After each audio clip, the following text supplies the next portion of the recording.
say, really doesn't matter. Wake me up today. Not even when I run or cry. A change to rearrange my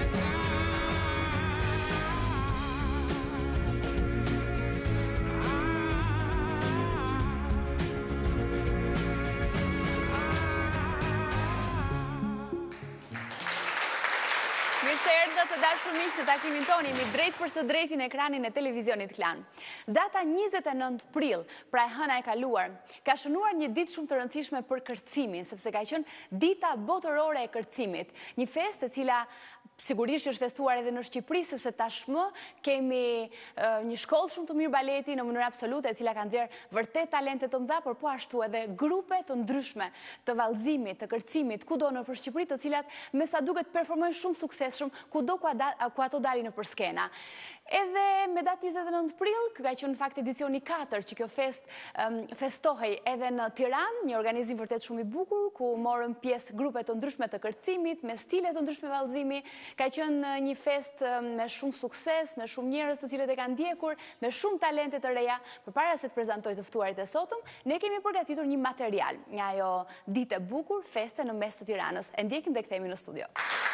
Thirrja e janë të festojnë për jetën duke kërcyer ishte motoja e ditës botërore të kërcimit, që u kremtua edhe në Shqipëri më 29 prill. Let's Dance solli për të 4 vit radhazi një event special dedikuar tërësisht ritmeve. Në mbar botën organizohet që në 1982, kurse në Shqipëri është edicioni 4. Tashmë është kthyer në një traditë, sepse edhe Shqipëria është pjesë e këtij eventi të madh mbar botëror. Mendoj që e veçanta e këtij evenimenti është sepse këtu performojnë të gjithë grup moshat. Pjesëmarrësit kërcimtar profesionist, por edhe amator, që nga fëmijët që sapo kanë mësuar të ecin e deri tek ato pak më të mëdha, janë përfshirë nga adrenalina e kërcimit. Grupi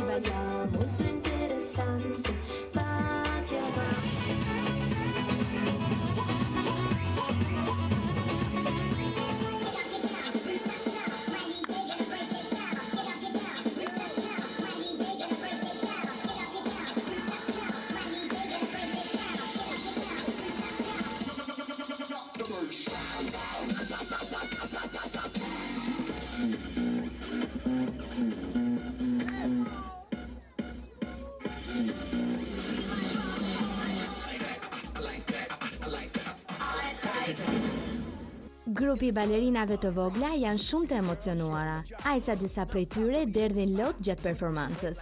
Për këtë arsye ne vendosëm të ndiqnim Superstar Girls, grupin e dansit që ushtrohet 2 herë në javë. Përshëndetje, tani presori grupit Superstar Girls. Kemi vetëm 2 muaj që përgatitemi me street dance, kërcimi i parë e kemi bërë, kërcimi i dytë ka vetëm gjysore, 1 orë në palestër që është ndërtuar. Kemi shumë emocion, suksese vajza.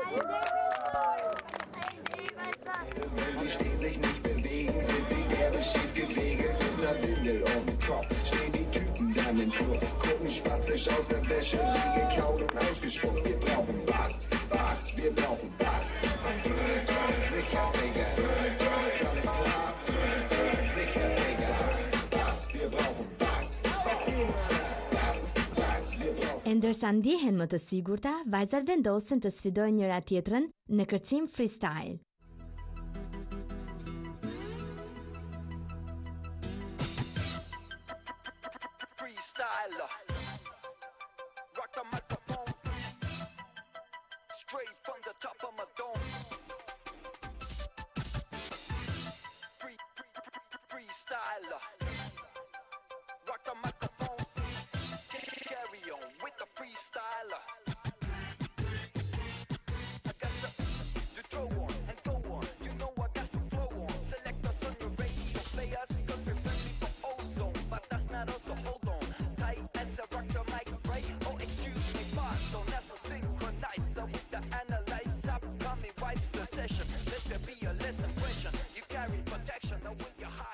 Tashmë që përfunduan me pjesët e tyre dhe gjithçka kaloi me sukses, Emi dhe Michelle, 2 nga vajzat e Superstar Girls, shprehin emocionet e tyre. Me aq sa di unë, performanca doli shumë bukur dhe ndjehem më e lehtësuar mbas kësaj performance. Në fakt, ky është kërcim i lirë dhe mësuam vetëm për gjysore. Disa pjesë janë të vështira sepse ka lëvizje profesioniste të balerinëve modern që ne nuk mund t'i bëjmë dot, po për moshën tonë kemi mësuar shumë. Amy ka dëshirë të vazhdoj kërcimin në mënyrë profesionale në të ardhmen, ndërkohë që Michelle e sheh vetëm si një pasion të momentit. Unë e bëj për pasion, nuk dua të bëjmë balerinë, nuk është fare një nga mendimet e mia. Unë e bëj edhe për pasion, po kur të ditëm nuk dua të bëjmë balerinë për kërcim klasik, po modern. Në fakt jo vetëm balerinë, po artiste. Ky event erdhi me një mesazh të qartë për të gjithë, përtej punës dhe angazhimeve të përditshme, gjeni kohën të kërceni më shumë, duke shfaqur emocione dhe duke u çliruar nga stresi përmes lëvizjeve trupore. Dhe pas këtij materiali kaq të bukur të përgatitur nga gazetare jonë Olsa Muhameti, unë kam sot të ftuar shumë miq, shumë vajza të bukura. Do ta nisim fillimisht ndoshta nga ato të cilat sapo i ndoqëm në materialin ton, vajzat e Superstar Girls. Mirë se erdhët. Do t'i prezantojmë me radhë njëra pas tjetrës, por fillimisht prezantojmë zonjën Roberta Mone, koreografe, organizatore e ditës botërore të dansit, apo jo Robert? Urime për gjithë këtë aktivitet të bukur që ke organizuar me shumë dashuri mbi të gjitha, siç i bën përgjithësi ti gjërat. Bravo. Do t'i prezantojmë vajzat e Superstar Girls tani me radhë. I kemi sot të ftuara në studion ton. Duar trokitje për Emi Frangaj. Mirë se erdhe. Sa bukur që kërcenit. Michelle Fevziu. Mirë se erdhe Michelle. Jona Nalbani. Mirë se erdhe Jona. Sibora Haxhia, mirë se erdhe me këto gërsheta të bukur. Katerina Spahiu, mirë se erdhe Katerin. Emily Mene, mirë se erdhe, dhe Karolina Mene, mirë se erdhe të vajza. Edhe shumë urime ju lumë sepse na kënaqet në atë material që ndoqëm, na habitët në këtë moshë që keni edhe aq më tepër, me sa dëgjuam edhe nga vajzat që nuk është se kishin shumë kohë që përgatiteshin në këtë numër koreografik apo jo. Robert, të flasim diçka një herë për aktivitetin dhe më pas të pyesim vajzat me radhë. 29 prillit tham që është dita botërore e dansit. Ku ka fillimet? The që është shumë e hershme edhe në insert, ka shumë vite që festohet. Për të gjithë ata që nuk e din, 29 prilli është dita botërore e kërcimit. Në botë organizohet ky eveniment i madh që në 1982-shin, kurse në Shqipëri është edicioni 4. Është përzgjedhur pikërisht data 29 prill, sepse është ditëlindja e Jean-Georges Noverit, një nga reformatorët më të mirë të kërcimit. Të kërcimit modern. Një stil të ri. Mendoj që është një eveniment shumë i bukur. Ai mbledh rreth të gjithë njerëzit për të festuar dhe për të kërcyer në një ditë të vetme. Në Shqipëri shumë grupe pjesëmarrëse pam edhe në këtë eveniment, si vjet, të zhanreve të ndryshme të kërcimit, që nga i modern, popullore pam aty gjithashtu. Po, e veçanta e këtij viti nga vitet e tjera ishte sepse pjesëmarrja e kërcimtarëve mbi skenë ishte shumë e madhe. Ishin mbi 100 kërcimtarë që performuan mbi skenë. Këta ishin trupa e qendrës Let's Dance, grupi i mrekullueshëm i vajzave, ishte trupa e ansamblit Tirana, solist dhe student të Universitetit të Arteve. Unë gjej rastin të falenderoj Qendrën Kombëtare të Artit dhe Kulturës, e cila në këto ditë kaq të vështira bëri të mundur që të promovoj vlera, gjithashtu dhe Universitetin e Arteve. Kishit le të themi organizatorë dhe mbështetësit apo jo, por tashmë në Kishim Shqipëri ka edhe shumë grupe mbështetës të kërcimi tjerë, apo jo. kompani të tjera, por për efekt nuk mund t'i themi dot sot. Mirë, ne kemi ndërkohë edhe vajzat e Superstar Girls. Kush ja ka vënë emrin grupit tuaj një herë? Kush do ma thotë? Ja vëm të gjitha. Të gjitha bashkë, secila nga një gërm edhe e keni krijuar, apo jo? Po më thonit aty që nuk ishit shumë kohë që përgatiteshit për ato numër, apo jo? Dhe ndërkohë rezultoi shumë i suksesshëm, se performuat shumë bukur në habitot me ato lëvizje, të cilat në fakt tregojnë që ju keni praktik të hershme që ushtroni, domethënë keni kohë që përgatiteni në atë lloj kërcimi. Si quhet ai kërcim? Street dance. Stili dance ju keni kërcuar. Freestyle ndoshta është stili rrugës, pak a shumë, është një pak më urban, po? Edhe street dance, por për efekt kohe, sepse nuk donim që evenimenti të zgjaste më shumë se ç'duhet, edhe 1 orë gjysmë mendojmë që ishte e mjaftueshme, pa përmendur edhe prezantuesen që bën ta të prezantimin e vet, dhe një numër ne e bëm momentet e fundit, por vajzat kanë tashmë vite që performojnë edhe stërviten në qendër, edhe mendoj që tani janë shumë të mira dhe shumë të afta për t'i kapur vite, gjërat do me shpejt. thënë, të pyesim Michelin për shembull sa vite ke, se mendoni që jeni ende vajza të vogla, do me thënë që kur keni nisur të merreni me kërcim? Unë në klasën e parë kam hyrë në kërcimin e hip-hopit. Në fakt e kam vazhduar për 5 vjet, po vitin e parë kam vazhduar plotësisht, edhe këtë vit që e kam vazhduar më shumë. Po pse hip-hop? Emi, sepse hip-hop në përgjithësi duket nga njerëz si më shumë kërcim djemsh. Pse u tërheq ky lloj kërcimi? Është stil i lirë, nuk ka rregulla. Dhe na pëlqen. Do me thënë improvizoni vetë, nuk është se ka nevojë për një koreografi të caktuar, apo jo? Jona, po ti sa kohë ke që merresh me këtë kërcim? Unë kam 5 vjet, gjysmën e karrierës time kam kaluar me balet klasik.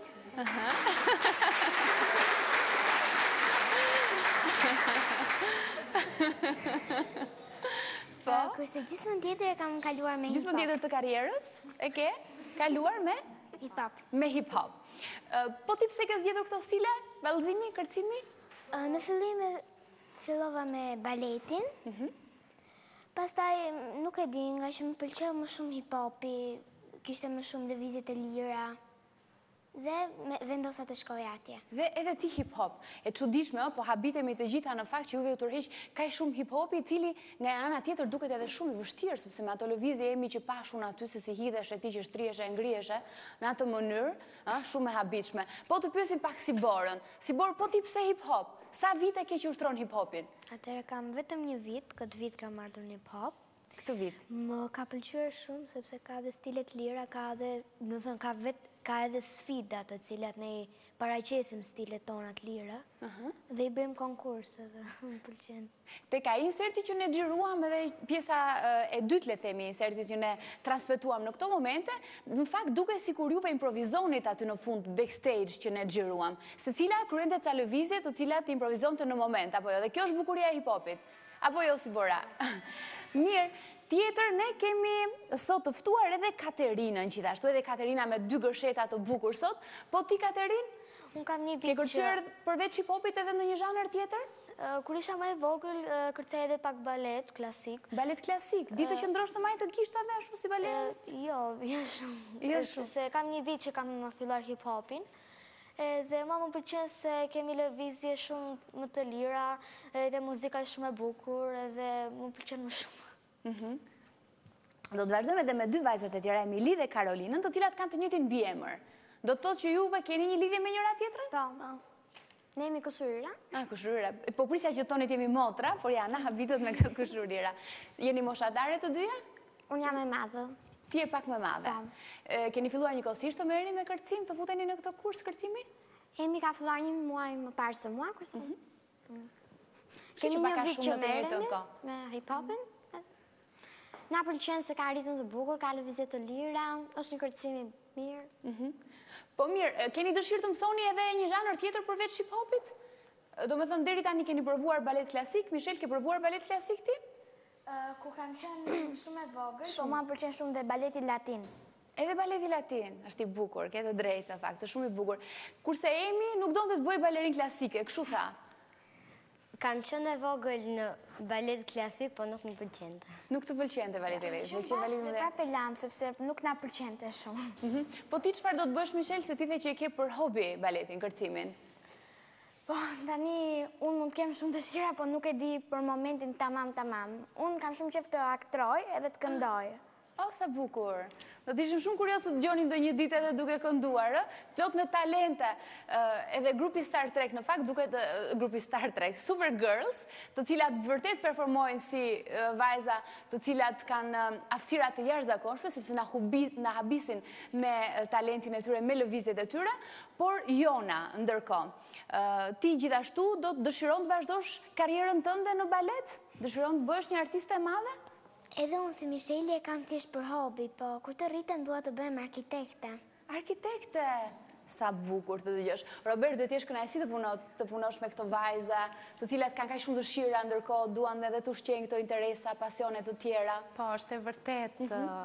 është kënaqësi të punosh me vajza që kaq të bukura, kaq të mira, kaq të talentuara, por edhe të zgjuara shumë. Është ambienti më i bukur që mua më jep kënaqësi në qendrën time. I falenderoj sepse kanë dalë me shumë sukses në këtë eveniment, por ky është vetëm një nga shumë grupe, sepse ne nuk mundeshim do Por ishte grupi më i veçantë, sepse vajza që kërcejnë hip-hop nuk gjen shpesh, është shumë rrallë. Është grupi i vetëm i hip-hopit në qendrën tonë. Pasi fëmijët e tjerë, siç i them unë, bebat performojnë me zhanrin klasik, adoleshentët janë dhe me hip-hop edhe me zhanrin latin, pastaj vjen edhe pjesa tjetër e studentëve që janë shumë profesionistë, edhe ata performuan me performanca shumë të bukura, shumë të zgjedhura, me procese mbase edhe që ata i kanë kaluar tashmë në universitet, pantomima, duete, me trio, me pjesë masive, me folkun e bukur shqiptar, ata performuan shotën edhe një valle nga Shupali, pa haruar edhe ansamblin e Tiranës, që janë tashmë profesionistë shumë të mirë. Sa kohë në javë ushtrohen vajzat e grupit Supergirls, po jo vetëm, në përgjithësi, për të krijuar një grup, për të realizuar një koreografi të gjitha së bashku, për të punuar në grup? Këtë ngjarje të rëndësishme ne kemi 2 muaj që punojmë me intensitet të madh dhe kanë ardhur jo vetëm 2 herë në javë, sa vajzat e aplikojnë gjatë gjithë vitit, por i kemi thëritur edhe her pas here për të bërë një provë më të qartë, për të patur larmi në kostume, sepse ne i morëm gjërat shumë seriozisht. Ka patur dhe kostumografi, do me thënë, ka patur skenografi, ishte skena, unë i falenderoj shumë, sepse disa nga prindrit arritën që mua të më mundsojnë dhe të më ndihmojnë në këtë eveniment, edhe gjej rastin t'i falenderoj shumë. Është në vërtet është një mbështetje shumë e bukur që japim, po mbështetje shumë e bukur dhe shumë e rëndësishme në këto. Ata janë shumë mirënjohës për gjithçka që bën edhe ti, për kujdesin për mënyrën se si i përkushtohesh këtyre fëmijëve për të marrë këtë lloj arti është i vështirë, sidomos në këtë periudhë të vështirë që janë dhe zgjedhjet, edhe jo vëmendja gjithmonë tregohet ndaj artistëve. Prandaj dhe thash që dua të falenderoj Qendrën Kombëtare të Artit dhe Kulturës edhe disa nga kompanit që na mbështetën dhe prindrit në veçanti. Edhe për sa kohë do të vazhdojnë vajzat, grupi Supergirls të kërcejë së bashku, apo keni ndërmend të ndroni gjini kërcimi edhe ndoshta të alternoni në forma të tjera? Si janë planet tuaja? Kush do flasi? Ta filloj me Jonën? Me që Jona foli për karrierën e saj që në fillim fare, edhe me siguri ka bërë planet për të ardhmen. Unë mendoj se do të vazhdoj derisa të kem mundësinë, se ndoshta më vonë edhe mund të mos më pëlqejë më. Kështu që do ta shfrytëzosh këtë kohë, sa e ke në dispozicion. Po vajzat e tjera, kush do na si Bora? Unë edhe vitin tjetër kam për. Do ta vazhdosh edhe vitin tjetër. Ndërkohë, merreni me kurse të tjera përveç kërcimit, çfarë ju pëlqen tjetër? Unë vetë edhe në kërcim anglishte, përveç kërcimit. Në gjuhën angleze, në kursin e anglishtes, po? Edhe vetëm ta. Po dy vajzat e tjera, Emili dhe Karolina? Unë vetëm në hip-hop. Në hip-hop për momentin. Por më pas, po? Unë në hip-hop dhe në anglisht. Edhe në anglisht, bravo. Kjo është mirë që koha e fëmijëve në këtë moshë të mbushet me kurse të tilla, por në një mas të moderuar. Kjo është shumë bukur ky kombinimi që është bërë. Një gjuhë edhe një kërcimi që është një artim shumë bukur. Gjithmonë duke u rritur, shumica e fëmijëve, jo vetëm këto janë në not, i çojnë në not, i çojnë në kërcim, disa në tenis, disa dëgjojnë në gjuhë të huaja. Është bukur kjo vëmendje ndaj fëmijëve. Amy, unë i shikoj vajzat në fakt sot të emocionuara që na rrëfejnë për këtë pasion të tyre siç është kërcimi, na habitët me këtë hip-hop, por unë jam shumë kurioze të di atë lëvizjen e bukur që e bën. Sa të është dashur të ushtrohesh për të mësuar atë lëvizje, që të hidhesh, të shtrihesh pothuajse barkas dhe të ngrihesh prapë, edhe të lëvizësh kështu, si një gjarpër i vogël. Lëvizje gjarpërushe quhen ato. Atë lëvizje kam mësuar para disa vjetësh, kur ka qenë viti i parë që unë kam ardhur në hip-hop. Dhe Për këtë vit kisha harruar pak, por e përsërite dhe e arritë të bëja prapë. Edhe është e vështirë, unë kam përshtypjen që ndër vajzat e grupit duket sigurisht televizja jote ajo, që ti e bëje më mirë se të gjitha, apo jo? Shumë e shkatë. Është e shkathët. Michelle, po lëvizja jote më e fortë cila është? Unë kam qarë për në mbrapsh, që është thjarë emi vetëm se unë hidhem sipër edhe bëjmë mbrapsh. Këtë lëvizjen, se quhet lëvizja e gjarprit, pikërisht ti e bën nga ana tjetër. Po, hidhem mbrapsh. Po Jona? Lëvizja ime që bëjmë më mirë është shuffle-i. Edhe njërë si quhet? Shuffle. Shuffle. Si që do me thënë, e përshkruaj pak. Që thua se vrapon, po nuk është e njëjta gjë. Paka shumë të vraposh në vend. Shumë të vraposh në vend.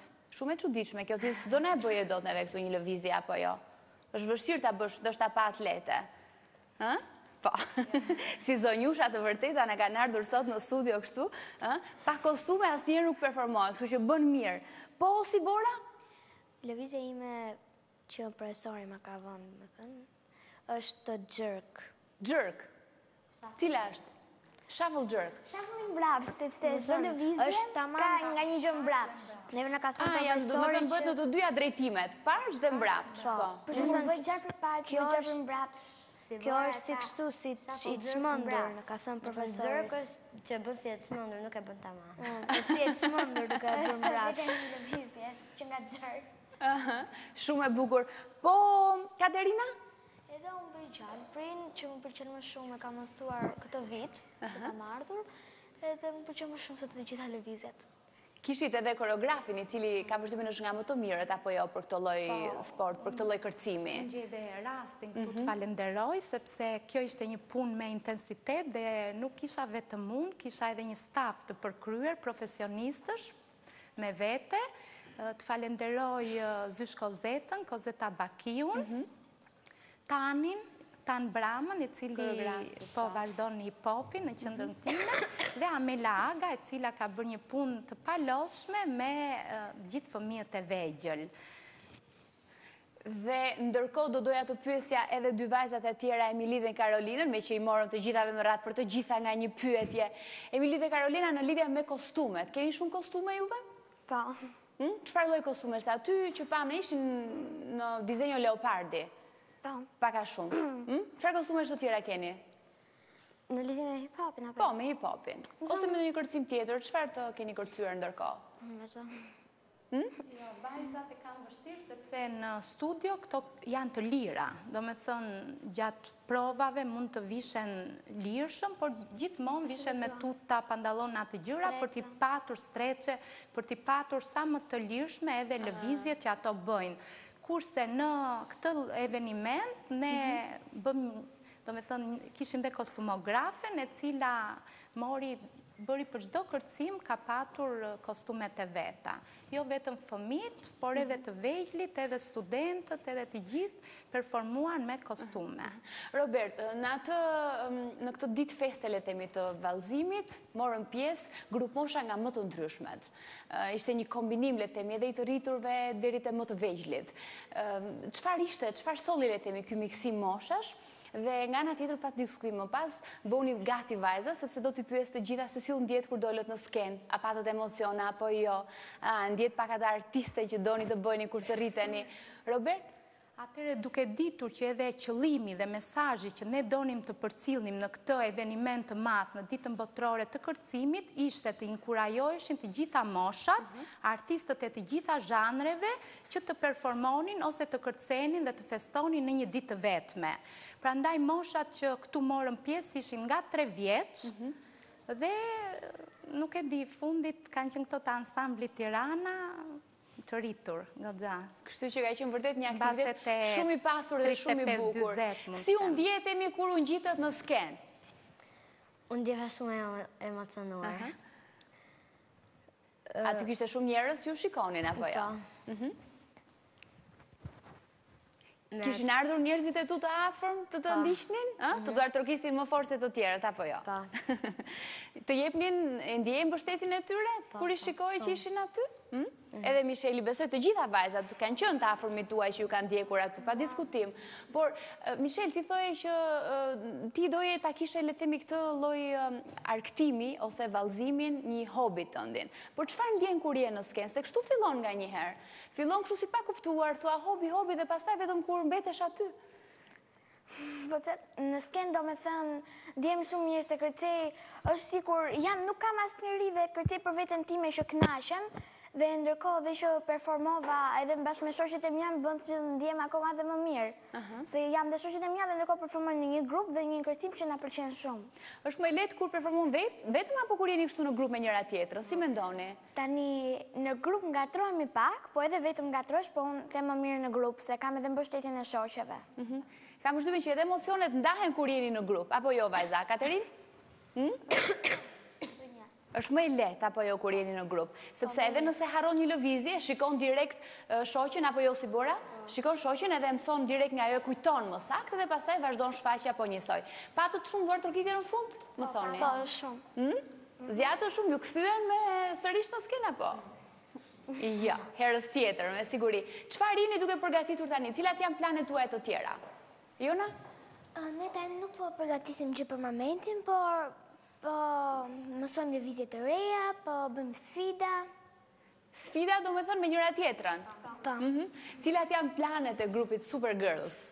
Robert, së shpejti. Planet janë të mëdha dhe ne gjithmonë dëshirojmë të vim t'i zbulojmë në këtë studio. Më mirë t'i lëmë kështu, avash. Në një aktivitet tjetër. Por me siguri që ky... Ose në një projekt tjetër. Në një projekt tjetër, i cili do të ndodhë përpara se të rikthehet edhe njëherë edicioni i 5 tashmë i ditës botërore të dansit të kërcimit. Për 2 muaj, mendoj. Për 2 muaj, kështu që...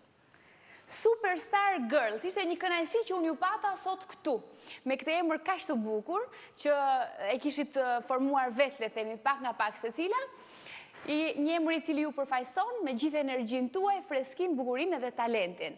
Faleminderit që ishit këtu dhe ju shumë suksese. Robert, unë të falenderoj.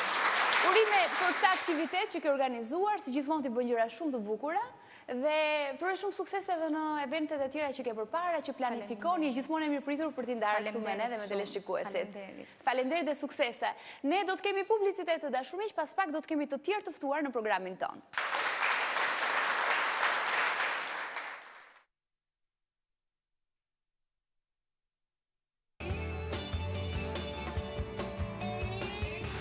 Jemi kthyer sërish në studio.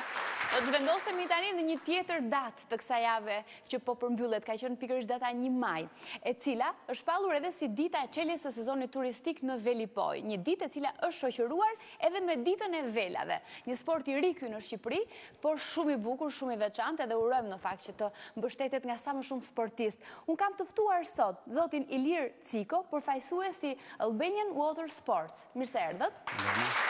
Që është ndryshe shoqata e sporteve të ujit, apo jo? E përkthyer për të kuptuar. Dhe zonjushën Marina Rama, sportiste, merret me kitesurf. Që si do ta përkthenim kitesurf në Shqipëri, në Shqip? Surf me balon. Surf me balon në ujë. Në ujë. Pra, bëhet surf me vela dhe surf me balon, apo jo? Këto janë 2 llojet e sporteve me cilat operon kjo shoqata, apo jo? Ka dhe tjera, mjaft të tjera, po këto janë 2 kryesore të cilat praktikojnë. Natyrisht ka varga me vela, ka mjaft aktivitete. Por në 1 maj, pikërisht në Velipoj, është çelur sezoni turistik edhe është kremtuar, le të themi, edhe dita e velave, një festë shumë e bukur.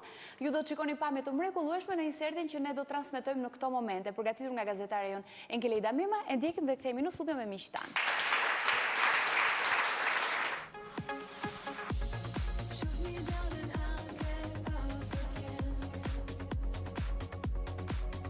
Kështu trokiti muaj maj në qytetin e Shkodrës, dita e velave që tradicionalisht ju kujton vendasve se erdhi koha për të shkuar në plazh, mlodhi në bregdetin e Velipojës me dhjetra pushues.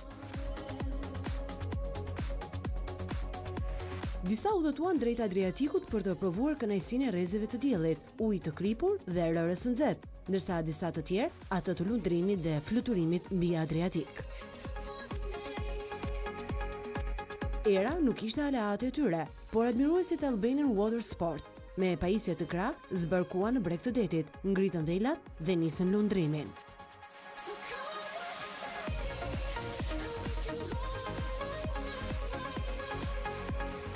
Blendi Hoti është më i vogël i grupit. Ai vjen nga Tirana dhe për të dytin vit e nis plazhin mbi bordin e këtij surfi me vel. E shifsha babin nuk e bërë kështu, domethënë në det, shkonte shumë larg derisa u bënte pikë edhe më duke shumë atraktive. Edhe më pas tash tu ta provoj dhe unë edhe provova. Lundrimi mbi det, përballjen me erën, 15 vjeçari e përshkruan si një emocion që nuk ta dhuron asnjë sport tjetër. Është një kënaqësi ndryshe, për shembull, nga të ecurit në shpejtësi të lartë me motor, për shembull, kurse kjo është me fuqinë e erës edhe është kënaqësi vetë. Ishte 13 vjeç kur hypi për herë të parë mbi këtë dëras surfi. Në kujtesë sjell një nga momentet më të bukura dhe njëkohësisht më të vështira të lundrimit mbi Adriatik. Kam qenë këtu në Velipoj para vjet dhe ishte një herë shumë e fortë, po ecja dhe po më pëlqente shumë. Shkova shumë thellë në fakt edhe një moment pushoi era. Nuk isha çfarë të bëja, isha edhe me surfin dhe me velen dhe prindit u detyruan vinin të merrnin me vark. Të mbash ekuilibrin dhe të dish të menaxhosh mirë shpejtësinë e erës janë sekretet e këtij sporti. Është sport që të mban në formë, është sport i cili të jep një kënaqësi jo vetëm për anën sportive të tij, por në radhë të parë sepse ndryshon shumë nga sportet e tjera të ujit, pasi gjithçka është natyrore. Vara është vetëm nga era, të cilën duhet ta njohësh, pra pjesë e natyrës. Është sport i pastër, sepse nuk ka pjesë motorike që të ndosin ambientin apo detin. Prej 10 vitesh me varkën e tij me vela, Iliri shkëputet nga realiteti për t'u hedhur në valët e lirisë në mes të detit.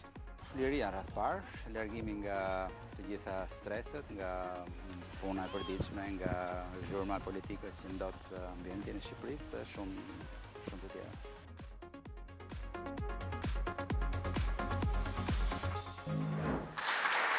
Ilir, tham që ke 10 vite që merresh ti personalisht me këtë lloj sporti, afërsisht. 10 vite, po.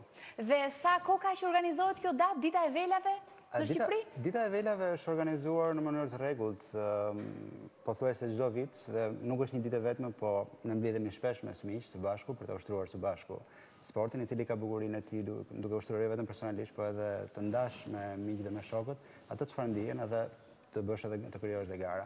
Në mënyrë kaq të organizuar, ndoshta mbaj mend që kemi bërë në 2008-ën, 2009-ën, por dhe si vjet them që efektin më të madh, ndihmën më të madhe në këtë drejtim e dha veçanërisht rrjetet sociale nëpërmjet Facebook-ut. Pati mjaft të ardhur nga Tirana, nga Durrësi, nga Shkodra, të cilët kishin mësuar nëpërmjet Facebook-ut organizimin e kësaj dite dhe erdhën u bashkuan atë ditë me ne për të njohur me këtë sport dhe për të testuar, disa prej tyre patën dhe rastin për të provuar.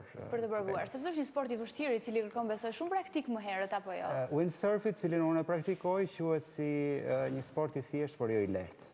Domethënë parimet janë mjaft të thjeshta për të kuptuar dhe një fillestar brenda ditës mund të arrijë të mësojë që me një mjet mësimor të mund të dalë në det i vetëm dhe të ushtrojë vajteardhjen.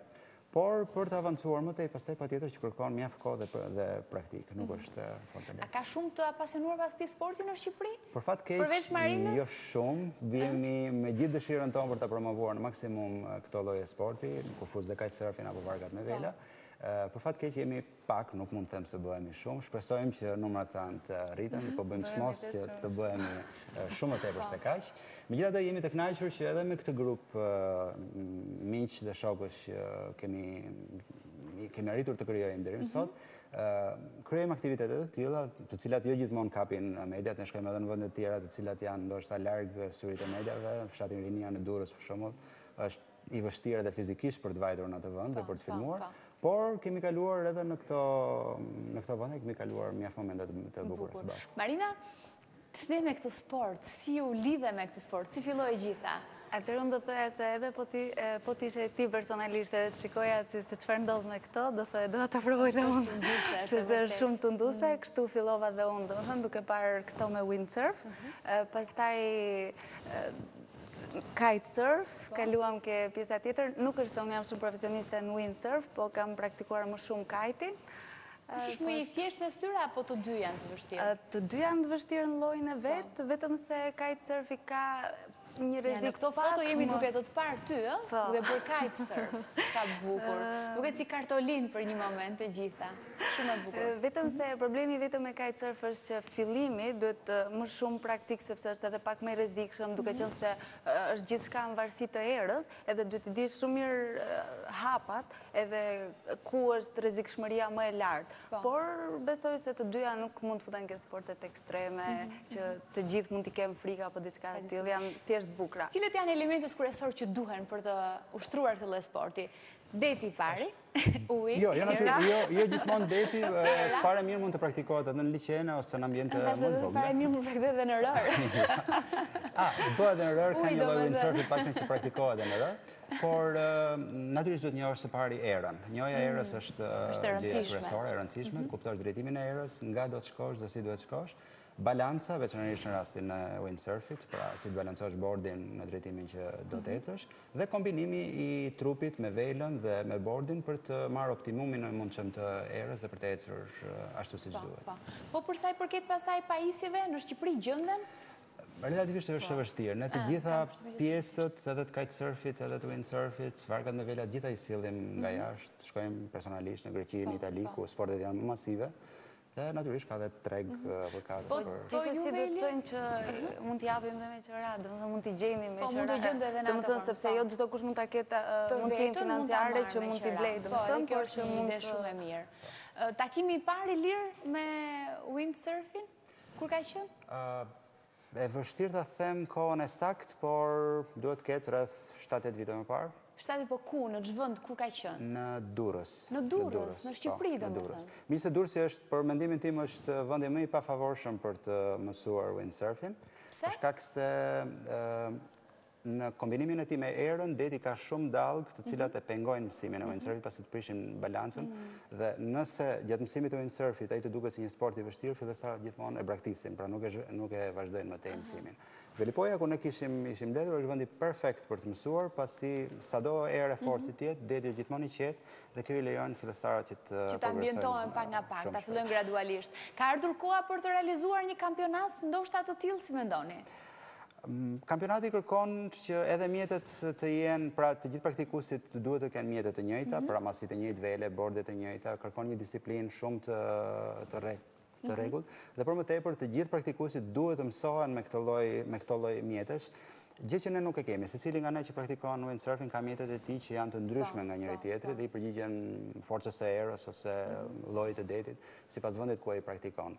Pra, do të bënte pak të vështirë organizimin e një eventi të tillë, po pse jo në të ardhmen edhe me masivizimin më tej të këtij sporti edhe mund mendohet organizimi. Unë besoj që të paktën publik duhet keni pasur shumë, jam e sigurt sepse është sport shumë i bukur e spektakolar në një farë mënyrë. Ajo që ne mendojmë për kampionat dhe për garë dhe që besoj se mund të realizohet shumë shpejt do të ishte për fëmijët. Kemi vënë re që edhe ditë që organizuam ditën e velave, por edhe më parë janë me 10 fëmijë të cilët vinë dhe kanë shumë më tepër kuriozitet për të mësuar mjetet e tilla se sa të rriturit dhe padyshim që të fëmijët janë shumë të prirur edhe për të marrë pjesë në. Do ishte shumë bukur në fakt që kjo ditë të ishte shpejtë që të realizohej një kampionat i tillë në Shqipëri, sepse është vërtet një sport i bukur dhe ju keni pasur një ide të shkëlqyer për ta çelur edhe sezonin veror të këtij viti në Velipoj me sportin e velave. Unë ju falenderoj shumë që ishit këtu dhe shumë suksese në këtë hobi tuaj, sepse ju jeni tërësisht me profesione të tjera, ekonomi, sipërmarrës, por që merrni me sport edhe keni zgjedhur sportet e ujit. Ne do të kemi sërish publicitet të dashur miq, pas pak do të kemi pjesën e tretë ku do t'ju njohim me titullin e ri të klubit të librit me Rudinën. Është një moment i shkurtër, por shumë i rëndësishëm. Takohemi pas pak.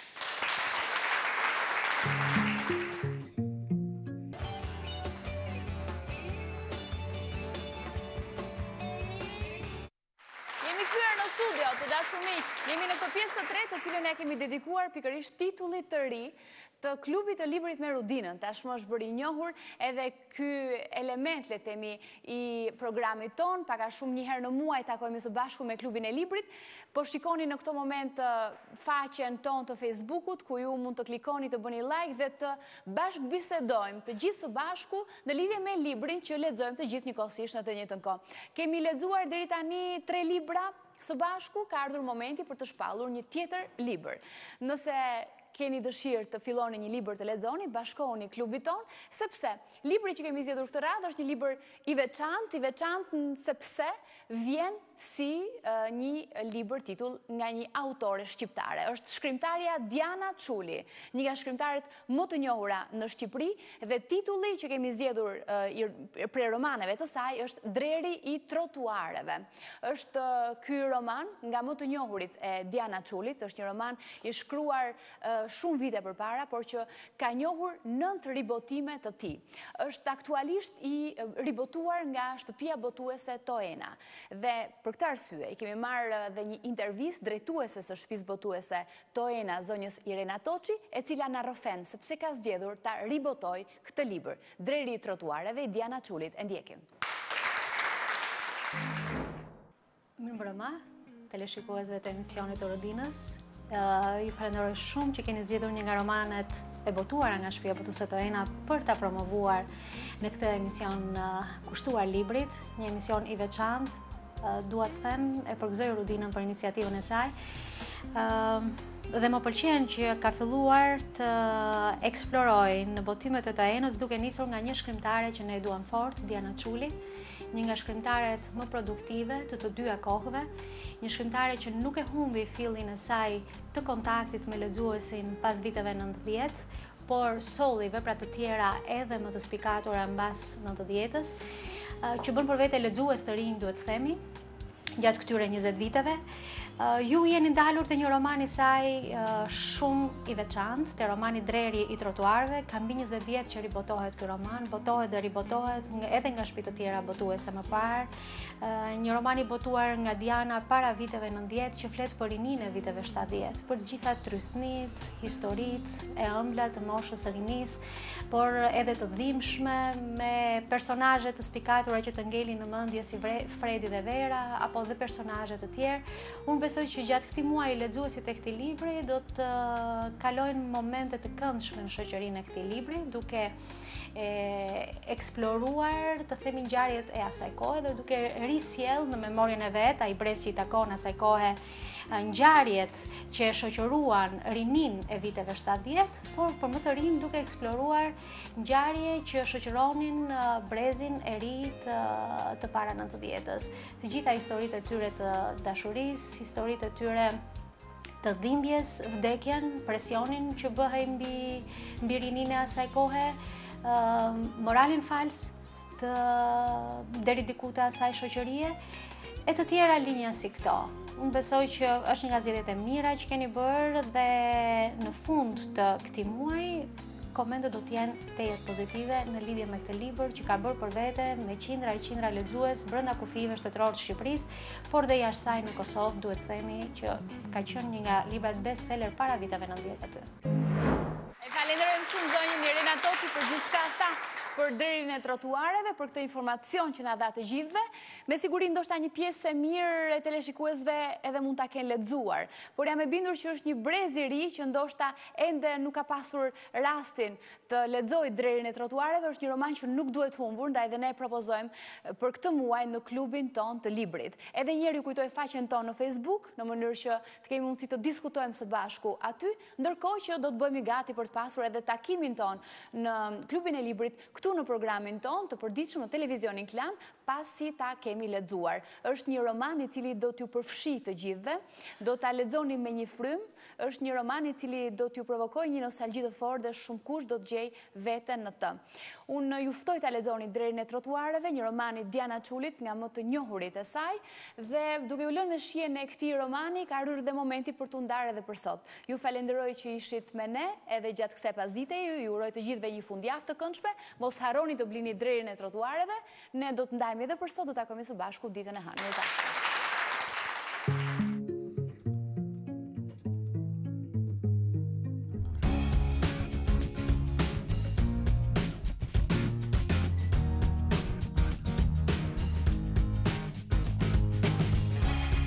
As far as I can see, it's too much freedom for me, and that's the way you like it.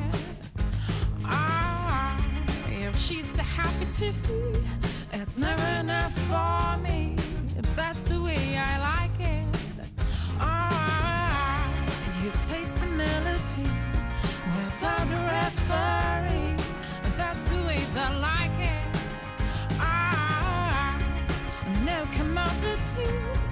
without even a cup of tea. That's the way they like it. Oh, keep on feeling better. Love me, please, and stay. Really doesn't matter. Wake me up today. Da da da da da da.